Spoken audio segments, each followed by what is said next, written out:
so glad you're here. Welcome to my channel. Today I am continuing to create with the beautiful A Night at the Symphony collaboration box that I did with Didi Beads. I am holding down about 30 inches of wire here for this project, and so my plan is to do a bangle bracelet that is beaded and hand wire wrapped, and I'm going to show you how to get it started. Because of the long length of wire, I may have to pop off camera to get some of this wire used up and then come back and show you.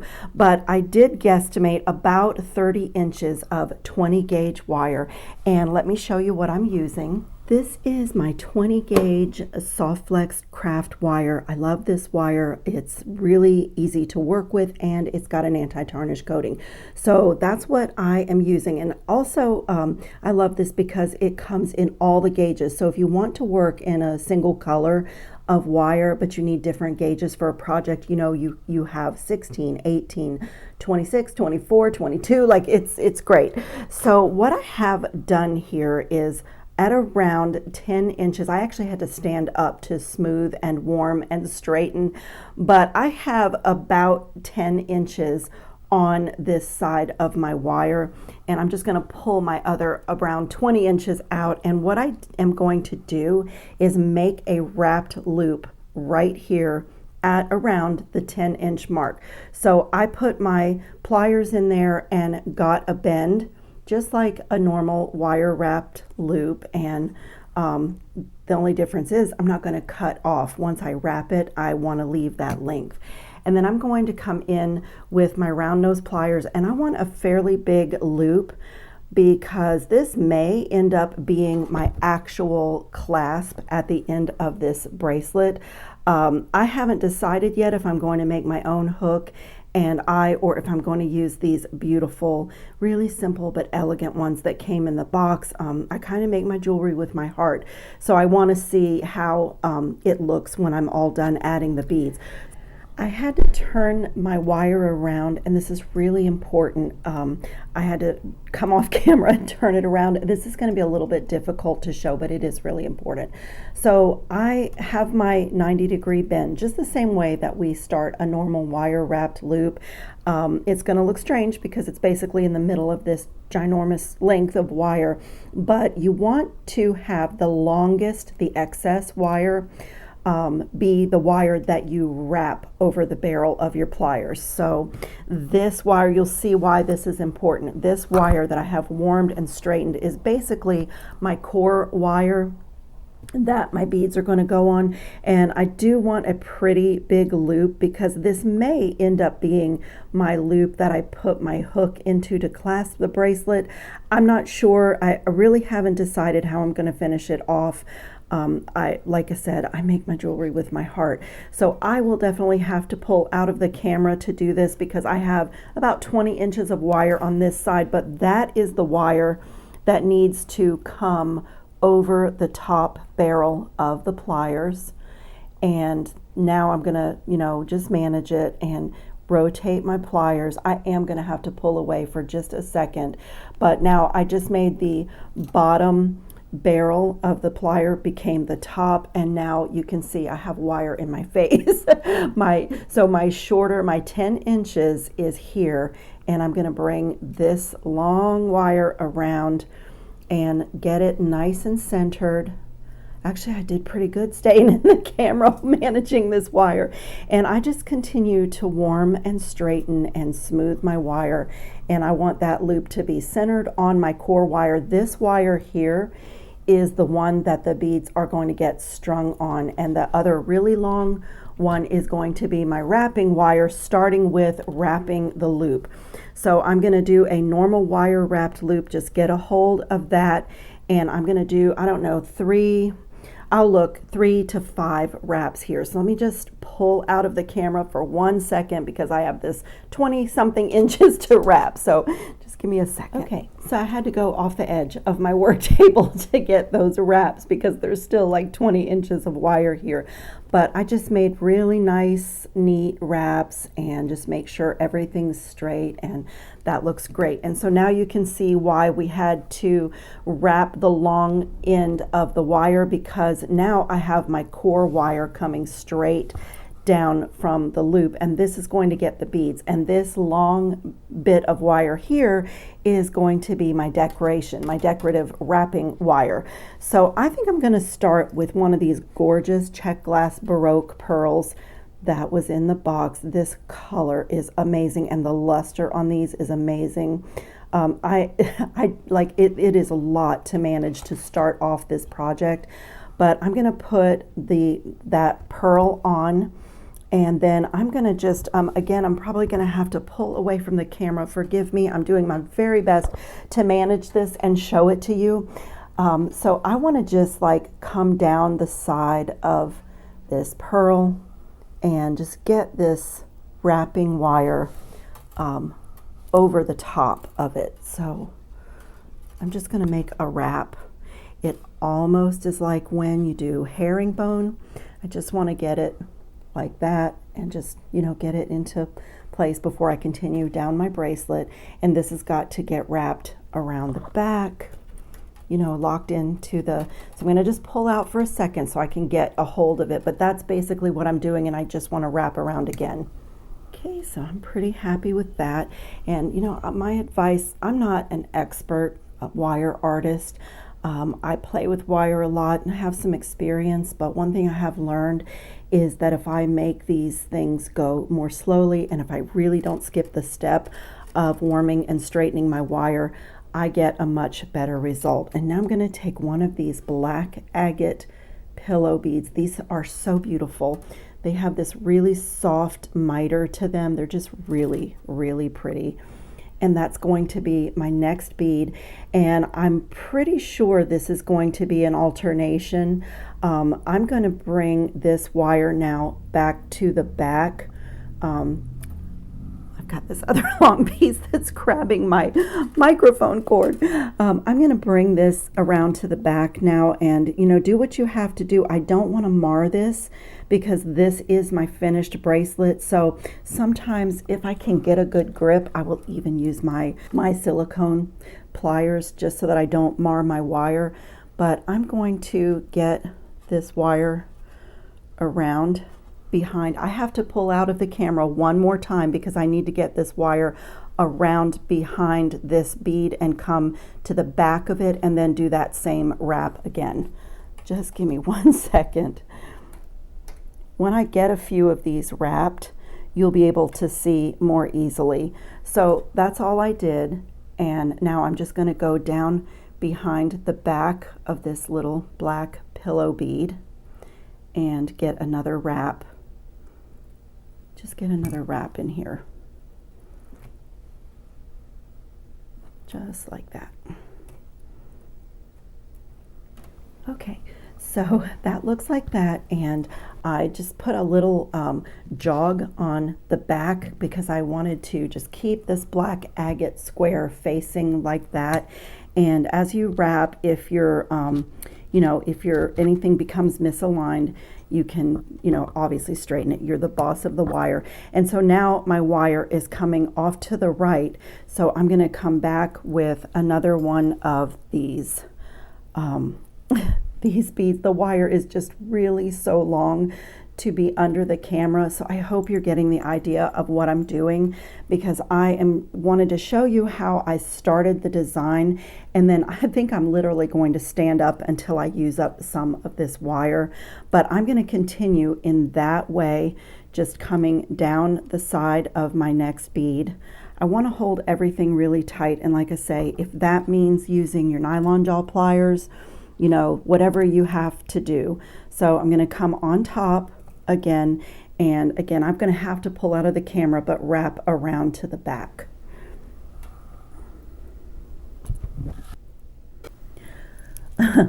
Okay, you guys, so I am talking away and showing how to, I've decided to finish this off, and I looked up and my camera screen was black. So I will show you what I did on this one, and then I have quickly done another bracelet, and I'll show you a little bit better what happened here. But I added a jump ring and added my little hook to the end. I finished off by doing another wire wrapped loop, and I just took one of the little check glass teardrop charms and added that right over the circumference, so that no matter which way I put this bracelet on, sorry, my other bracelet is in the way, but so that no matter which way I put this bracelet on, that little teardrop will hang, you know, it goes 360 degrees around the bracelet. So this is such a beautiful design and not difficult at all. I definitely got a wrapping rhythm as I was going, so I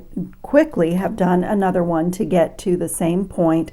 And on the back, what I have done here is, after I brought my wire, and I did decide, by the way, that this is going to be the back side of the bracelet, but the little lightning bolt of wire is all really pretty, so you could really form your bracelet where this is the upside or the back side, depending on the look that you like. But what I did on that is, once this wire came across the back of the pillow bead and wrapped around my core wire, I took my pliers and got a hold of this right in the middle of the pillow bead, and I just gave it a bend like that, like a little lightning bolt, and I did every single one in that direction toward the left.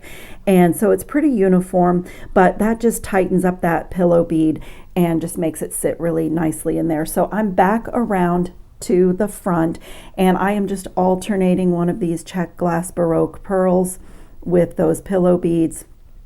It is a lot of wire, but I did start out with 30 inches before, and I didn't need quite that much, but I gave myself the extra because sometimes I like to come back and like do spirals on top of flat beads like this. I ended up not doing that this time, but you know, the wire doesn't go to waste. I make so much out of wire, but this is what I'm doing, is just bringing that wire down the side of the bead and just holding everything really tight. Again, I'm going to smack the camera with my wrap, but just getting around like that. And now you can see that this wire is off to the right. So I've just alternated. It's wrapping that way, that way, that way, and I'm going to come back around. I'm going to add on another pillow bead. Just put another one on, and I did kind of pull this wire around to the back when I wrapped, and I'm just going to, you know, you have a chance to straighten it out, but I'm just going to lay that wire behind the pillow bead and just keep everything as tight as you can. And I found I did a much better job when I didn't have to work underneath the camera lens, because like I could get a rhythm with my wire.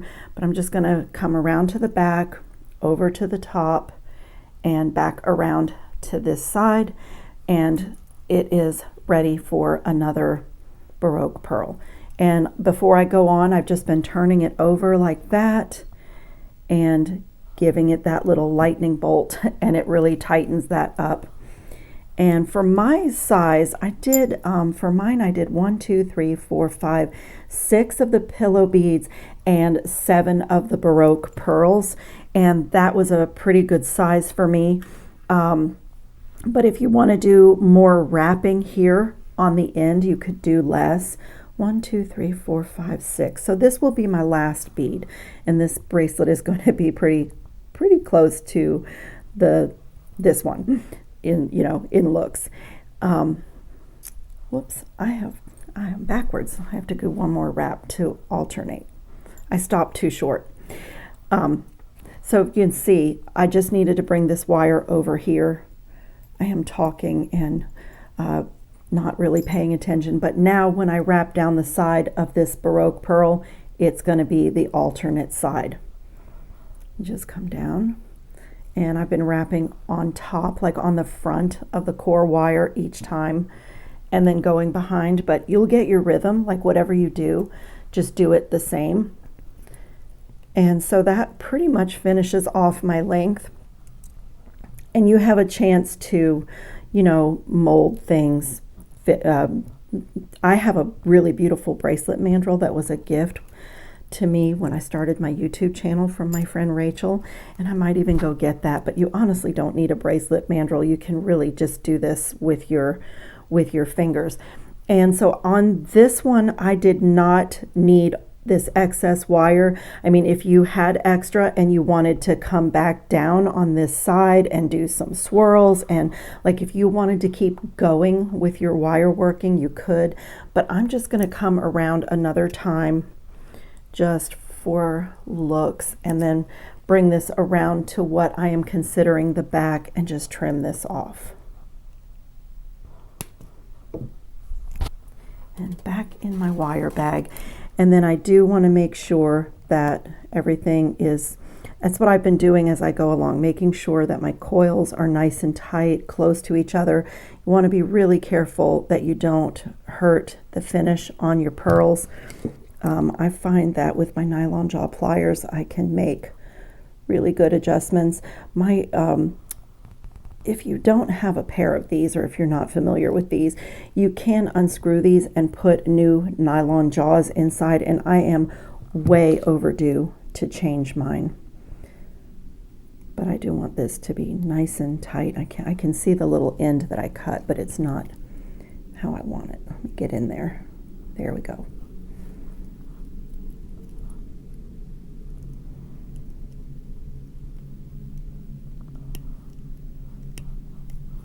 Okay, that's great. So now this is the wire that I have left, and from here the choice is to fold this over and wire wrap down, and that be the hook that goes into here. But we had two sets of this really lovely little clasp, and it works really well for this. So I think I'm going to just repeat the same thing that I did on the first bracelet. And just before you wire wrap, just think about your direction. I struggle with dyslexia, so I have to take a minute to get myself organized so that I get my loops. I want it to be going the same direction as this one, so I'm going to leave myself just a little bit of space here. I'm going to try to get as close to the same as I can on this side, and I need my bend, my 90-degree bend, to be going perpendicular to my mat so that it will end up being the same orientation as this one. It's in my way. I'm gonna have to fix that.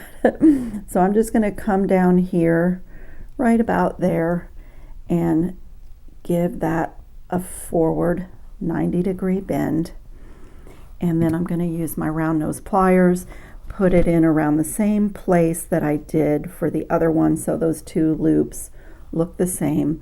And then this is just a normal wire wrapped loop over the top barrel. Rotate so the top barrel is now the bottom barrel, and just bring that around, get my loop centered, everything really nice, and then just wrap down to the wraps that are already there.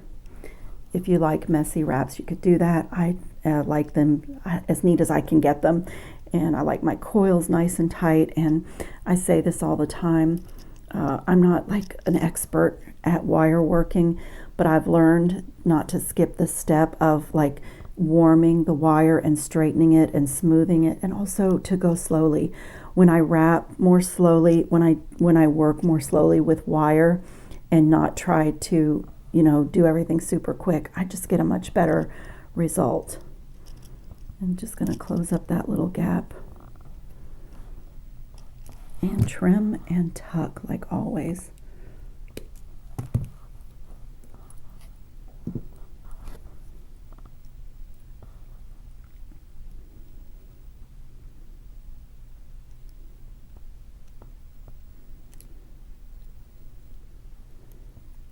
Okay, I am super happy with that. And so now I'm just going to like take a second to make this kind of oval shaped. Like I said, if you have a bracelet mandrel, and if you don't want oval, if you want round, you can use anything that's round, a jar, a soup can. If you don't have fancy tools, you can use things to get shapes in wire. That looks great. And then I'm going to take these really small jump rings and just put the clasp on either side. See if this will help me with these small jump rings. Okay. Okay, so this is got so many possibilities for closing it. The little clasp that came in our box is really nice on these bracelets. On this one, I actually took away the loop part and just hooked the little hook right into my wire wrapped loop. You could also, these types of hooks are really easy to make. You could also make your own, and I have another necklace project coming, so I may actually make my own hook for one of these and take this off and use it for my necklace. But I have these two really beautiful bangles. I did just a simple wire wrap teardrop on this one, and I'm going to do a little something different on my second one because I have two of those teardrop beads left and I might want them for earrings or something. So I have been using these little jet O beads or demi rounds in these projects with our box, and some little burgundy seed beads, and this is one of our pearl bicones, and I'm just going to do a simple wire wrapped loop, and that's going to be my charm on my second little bracelet. Little seed bead, get back on there.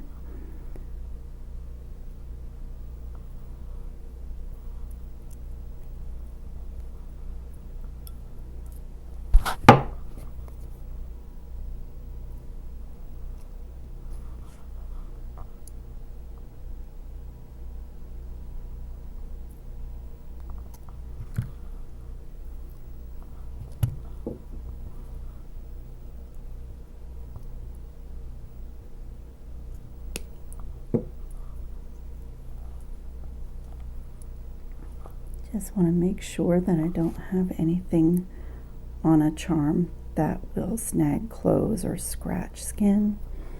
That is the sweetest little charm, and I'm going to do the same thing that I always do with my jump ring. Just open it and put it around the entire circumference of the piece.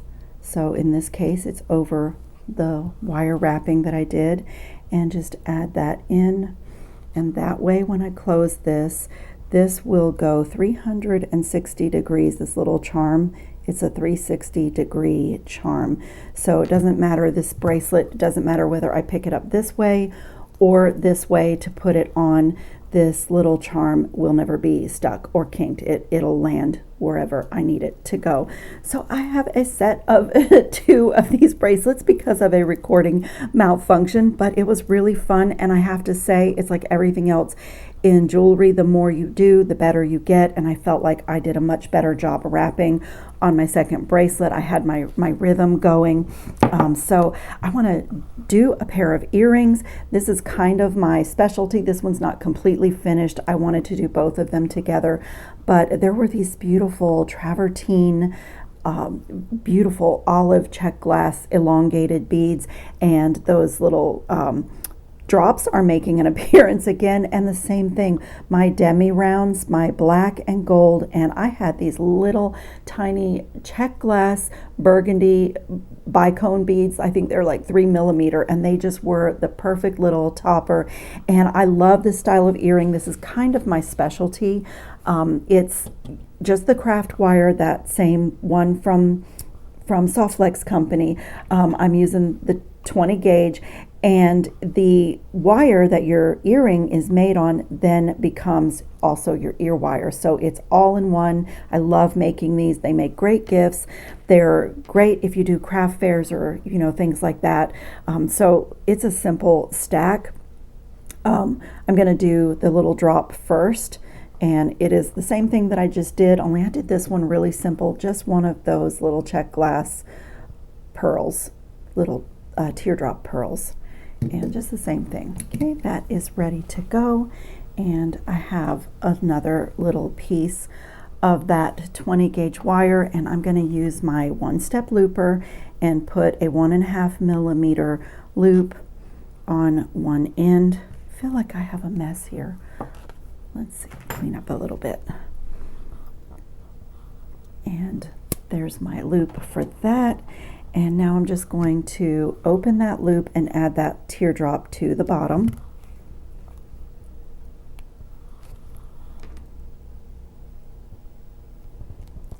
Okay, and now the opening of that simple loop is toward the back, And if you can see, this is the front of my earring. So that loop is perpendicular to my mat. And I feel like it needs to be closed. I feel a little something sharp. I like to work hard in my loops a little bit.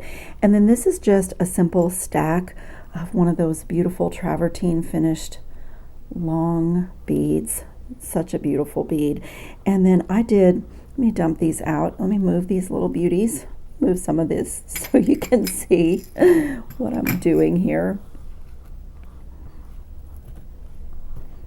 It's a little bit easier to pick up small beads from the mat than from glass.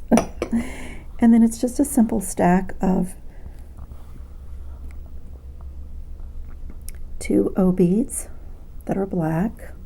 You could use seed beads. You could substitute seed beads if you don't have these demi rounds, but I'll put a link to my source for these in the description box of the video, as well as all my other tools and Didi beads, anything I think you might be interested in. I work kind of hard on my description boxes, but I just love the look. They're really tiny little donut beads, and I just love the look, but you can accomplish this kind of same thing if you have seed beads.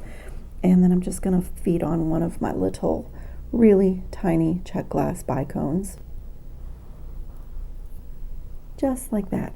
And so now it's really important that I know the front facing part of my earrings. So my loop is closed toward the back. So I'm going to face that way. And that is the front of my earring. And this part of making this type of earring is really important, because what you do next is the start of your ear wire, and it keeps these beads from coming off. So I'm just going to grab this right here at the top of my last bead. It's already turned. I want to make sure that this is the front. Can you see? That's the front. And then I'm going to take this and just pull it this way. Just bend it, not pull it, bend it toward me. It's about a 45-degree angle, but the thing is, now with that bend, these beads don't come off. So that's why that's important and why that was the front. And then I like this bail making plier, but you can use whatever mandrel you like. And I'm going to put it in so that I am wrapping, again facing. I see that this is the front of my earring, and I have it so that I am wrapping around the smaller mandrel, which is what happened on this one. And for me, I just found that sits in my piercing really well. And then I'm just going to make sure this is nice and straight, because this is my ear wire now, and you can straighten a little bit with your pliers afterward. And I'm just going to bend it over and right around to the back. And then when I take that away, that is my ear wire basically done, but that's too long. So I didn't finish this because I like to do my cutting and do these at the same time so that both of my earrings are identical. So I'm just going to line these up the best that I can and take the flat side of my flush cutter and cut right at the same point that the other one is at. Put things away. And now to finish this off, I use a flat nose plier because that space is just perfect for kicking this out like an ear wire. So I just put it right at the end and just kick it out. And do the same thing on this one. And then I have a little set of reamers and a file that I always link in my description box, and you can totally use that. The file that comes in the set looks like this, and you've made cuts like that. Mine's not actually too sharp, but just to make sure that you don't, harm your ears or your piercing, you can do that. But I am a jewelry tool-aholic, so I also have this. This is a battery operated reamer. It has a battery inside. When you press the button, this goes. I don't have the reamer attachment on it right now. I have the little cup attachment on it, and that just fits like right, your wire fits into that little cup, and you just press the button and get it smooth that way. So if you love tools like I do, this is a gadget, and I do use it. And I'll just do both of those, and that little pair of earrings is done. I mean, it's so lovely. I love making earrings this way. It's kind of my specialty. I think I would consider this one of my signature designs. And this was, I see these in stores, but I came to be making these because when I was a little girl, one of my first really good pairs of earrings was given to me by somebody really precious to me. And a jeweler had taken 14 karat gold, like a ball head pin, and put a freshwater pearl and did this. And they were stolen when my house was burglarized, so I started making them. It's kind of my specialty. But look at this, you guys. Isn't this amazing? I didn't mean to make 2 bracelets, but camera malfunction, we have that. But look at this gorgeous pair of earrings. And if you didn't see my other videos so far with this box, I've done an unboxing with a pair of earrings, and I've also done a really beautiful necklace, and I have another video coming, at least one, maybe more. Everything that I put together with these beads is gorgeous, and I can't stop designing with this box. Stella and I love to do these collaborations, and we enjoy it, but it's our forte. But it is just so joyful to create with beads that you had a hand in collecting together. So I will put some pictures up at the end of the video. Don't forget to check the description box. And again, I hope everybody's safe and well and having fun on your beading mats. Ciao, creative friends.